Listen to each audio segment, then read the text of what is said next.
Hello दोस्तों, कैसे हैं आप। स्वागत है आपका एक नए सेशन में, जहां पर आज एक हम नया टॉपिक लेने वाले हैं। टॉपिक है हमारा मॉडल। देखो, मॉडल आपने कई बार पढ़े होंगे, कई बार समझे भी होंगे। Still you have some kind of doubts. तो ये जो सीरीज हमारे होने वाली है दोस्तों, वहाँ पर हम ट्राई करेंगे कि यार मॉडल, जैसे कि मैं हमेशा कहता हूँ, एक बार पढ़ो तो ऐसा पढ़ो कि ख़त्म हो जाए, मतलब बार बार उसको पढ़ने की ज़रूरत ना पड़े। हो सकता है हम रिवीजन करें, बट एक अलग बात है। कई बार देखता हूँ मैं कि लोग एक बार पढ़ लिए फिर पढ़ रहे हैं, पूरे पन्ने पलटा रहे हैं। वैसी ज़रूरत नहीं होनी चाहिए। तो शुरुआत करते हैं, ज़्यादा समय ना बर्बाद करते हुए हम बात करेंगे मॉडल्स की, कि भाई मॉडल्स होते क्या हैं। ठीक है, अलग अलग बुक्स अलग अलग चीज़ें दी हैं, कन्फ्यूज़न बहुत सारा रहता है। तो सबसे पहले, modals are special verbs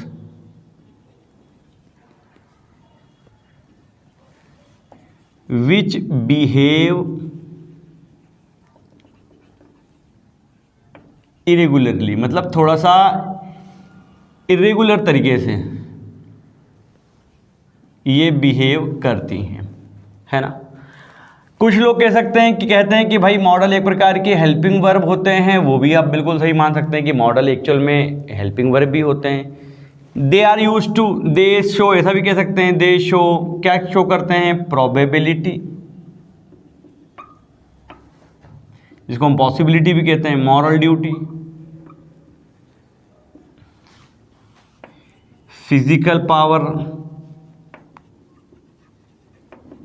advice, suggestion, mental ability etcetera.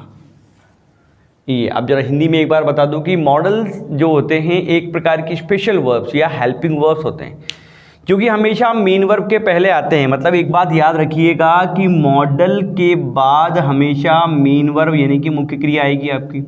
ये भी आपको याद रखना है कि जो कि हमेशा मुख्य क्रिया के पहले प्रयुक्त होकर किसी घटना के घटित होने की संभावना, देखो प्रोबेबिलिटी, संभावना। नैतिक कर्तव्य, जिसको अपन मॉरल ड्यूटी बोल रहे हैं इंग्लिश में। शारीरिक शक्ति, शारीरिक शक्ति मतलब ऐसा काम जो आप कर सकते हैं। एडवाइस यानी कि सलाह, सजेशन सुझाव आदि को व्यक्त करते हैं। कुल मिलाकर अगर आपसे कोई पूछे कि भाई व्हाट आर मॉडल्स, तो आप कह सकते हैं कि models are kind of helping verbs, या model are helping verbs. Helping verbs हैं या स्पेशल वर्ब्स। इरेगुलरली क्यों बिहेव करते हैं? क्योंकि सब्जेक्ट के नंबर और पर्सन से कोई फर्क नहीं पड़ता इनको। अगर मैं यहाँ पर कहूँ ही कैन प्ले हॉकी, तो आप यहाँ ध्यान से देखेंगे ही के सब्जेक्ट से सिंगुलर है ही के नंबर और पर्सन से यहाँ कैन को कोई फर्क पड़ा क्या? नहीं। अगर मैं कहूँ वे हॉकी खेल सकते हैं, तो यहाँ पर मैं दे कैन प्ले हॉकी ही कहूँगा, है ना। इसलिए वो इरेगुलरली बिहेव करती हैं। क्यों करती हैं? क्योंकि they are not affected by the number and person of their subject. उनके सब्जेक्ट के नंबर और पर्सन से कोई फर्क उनको नहीं पड़ता है। तो ये बात क्लियर हो गई कि स्क्रीनशॉट लेके रखिएगा for future reference. Models are special verbs और helping verbs which behave irregularly, जो कि इरेगुलरली मतलब समझ में आया ना आपको, उनको सब्जेक्ट के और नंबर और पर्सन से कोई फर्क नहीं पड़ता है।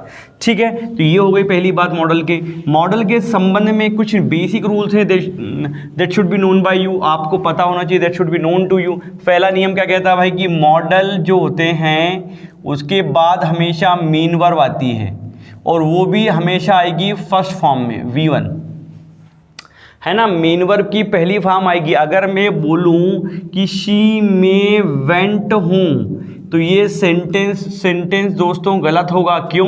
क्योंकि मे एक मॉडल है, और मॉडल के बाद हमेशा वर्ब की फर्स्ट फॉर्म आती है, ना सेकेंड फॉर्म, ना थर्ड फॉर्म, ना ING फॉर्म। तो ये सेंटेंस गलत है। क्या होगा? शी में गो हूँ। ये बात आपको ध्यान रखनी है कि models are always followed by first form of the verb. एक ये रूल हो गया। ठीक है, एक बात और याद रखेंगे कि मॉडल के बाद कभी भी second form, third form, ING form नहीं आती है। ये 13 होते हैं। कितने होते हैं? 13। एक्चुअल में कई लोग इनको 11 मानते हैं, प्लस जो 2 हैं जो हमारे नीड और डेयर हैं, है ना। ये नीड और डेयर जो होते हैं ना, सेमी मॉडल्स कह सकते हैं इनको, क्योंकि ये मॉडल्स भी हैं प्लस ये जो हैं मेन वर्ब का काम भी करते हैं। ये दोनों, ये मॉडल भी हैं प्लस क्या हैं, मेन वर्ब भी हैं। मीन वर्ब का काम भी करते हैं। कैसे करते हैं वो मैं आपको आगे बताऊंगा। इसलिए अगर किसी बुक में आप 11 मॉडल लिखे हुए पढ़ लो तो घबराना मत, बात वही है। अब इन 11 की बात करते हैं, कौन कौन से हो सकते हैं। कैन एक, नंबर 1, नंबर 2 पे क्या जाएगा हमारा, कुड, ये हो गए 2, मे, चौथा हो गया माइट, ये हो गए हमारे 4, 5वें पे अपन ले लेते हैं विल, 6वें पे ले लेते हैं शैल, ये हो गए हमारे 6, 7वें पे अपन ने ले लिया वुड और 8वें पे ले लिया अपन ने शुड, ये हो गए अपने 8, 9वें पे ले लेते हैं हम मस्ट, 10वें पे ले लेते हैं ऑट टू, ये हो गया, 11वें पे ले लेते हैं यूज्ड टू।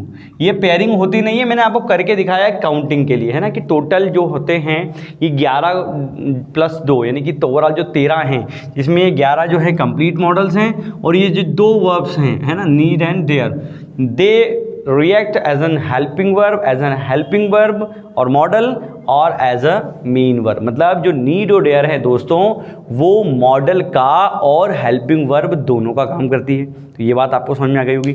और बेसिकली जितने भी मॉडल्स हैं, मतलब ये पूरे 13, 11 + 2, ये एक तरीके की संभावना दिखाने का काम ही करते हैं। मतलब कुछ फिक्स नहीं होता है जिसमें। अगर मैंने कहा भाई I will teach you tomorrow, कल मैं तुम्हें पढ़ाऊंगा, तो ये सर्टेनिटी कहाँ है। सर्टेनिटी मतलब पॉसिबिलिटी हो सकता है कि कुछ हद तक ज़्यादा या कुछ हद तक कम हो, बट इसमें सर्टेनिटी कुछ नहीं है। तो सबसे बड़ी बात याद रखना ये है कि मॉडल सिर्फ संभावना को शो करते हैं। शारीरिक शक्ति भी संभावना, अगर मैंने कहा कि मैं 100 किलो का वेट उठा सकता हूँ, कोई ज़रूरी थोड़ी ना कि उठा ही पाऊँ। I can lift 100 kg weight, that is also an assumption, एक अजम्पशन है, प्रोबेबिलिटी है, ठीक है।